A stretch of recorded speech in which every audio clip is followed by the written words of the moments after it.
What's up, guys, and welcome back to episode number 14 of the Cocktail Countdown. As you guys know, we will be looking at the top 50 of Drinks International most popular drinks of 2020, or most popular cocktails at least. Today we will be having a look at the Penicillin. This is a little bit younger of a cocktail, but I'll tell you more about that in the history. After that, we will be looking at how we make this cocktail, and finally we will be tasting the cocktail, and I'll be telling you about what I think of it and if you should give it a go yourself. But yeah, let's dive into history first. So for the history of the Penicillin, this one is actually not steeped in history, and this one is actually pretty clear.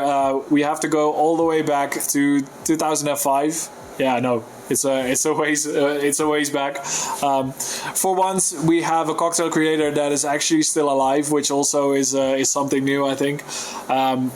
His name is Sam Ross. He used to work at Milk and Honey Bar, where he actually came up with this cocktail, which is based in New York.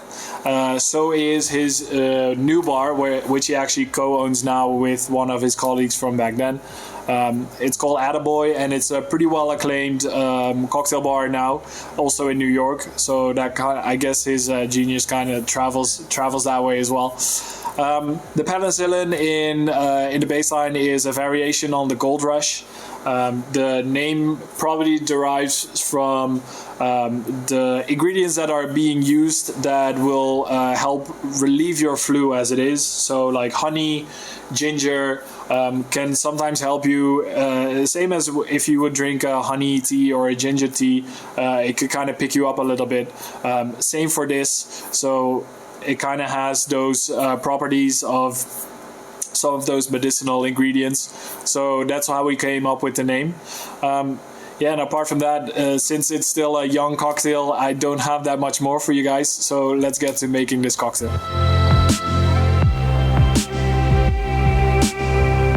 Okay, guys, who's in the market for a little bit of medicine? Let's start off with the Penicillin. I'm gonna first need my shaker, so we'll grab that.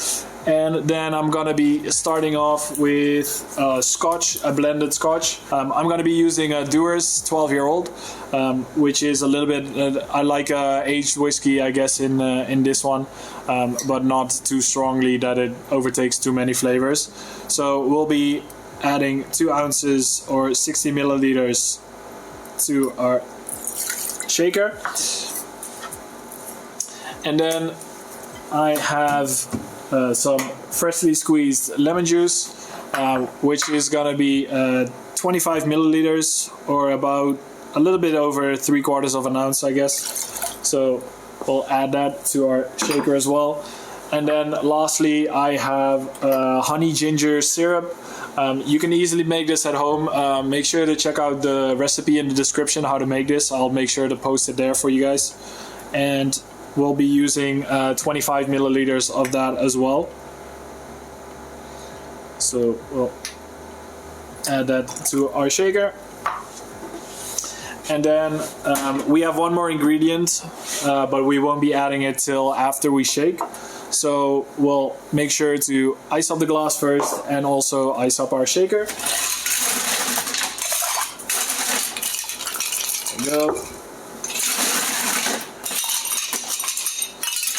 Make sure that's all nice and ready for when our cocktail is done. And let's give it a good shake.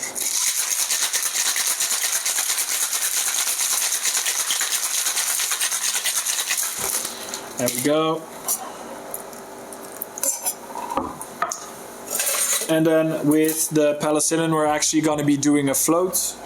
So we'll first add this to the glass. And then I'm going to be adding 10 milliliters or a 1/4 ounce of scotch, preferably an Islay scotch. So I chose to use an Ardbeg because it has those really smoky flavors that will really help elevate the drink a little bit. So we'll do 10 milliliters of that and just float it on top. You can also, if you want to be a little bit more gentle with it, you can also use a bar spoon. But I think in this way, there's not a really big color difference. It doesn't have to be as clean as with, for example, like a Dark and Stormy, where you really want to seed it, and it's part of the presentation as well. And then as a garnish, I have some candied ginger on a stick to just make it look a little bit nicer as well. Oh. There we go. And that's your penicillin, guys. Okay, and then let's have a taste.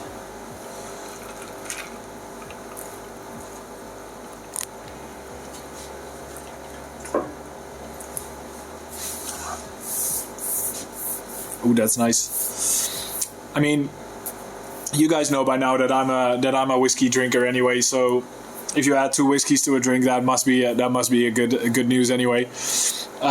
But the ginger and the honey actually make it stand out really nicely. And this is just a really good cocktail, especially for the winter season that we're in right now. This is something I could drink at home on like a cold winter's night and just snuggle up in a blanket and have this as a drink. I think that'd be really nice. Again, as I've said so many times, this drink really deserves its spot in on the number 14. It just belongs here, and I think even though it's a younger cocktail, I'd say it just ranks really well. And that's mainly it for the penicillin, guys. Make sure to drop a comment and leave a like and subscribe to our channel as well if you enjoy what we're doing so far. And I guess I'll see you guys next week.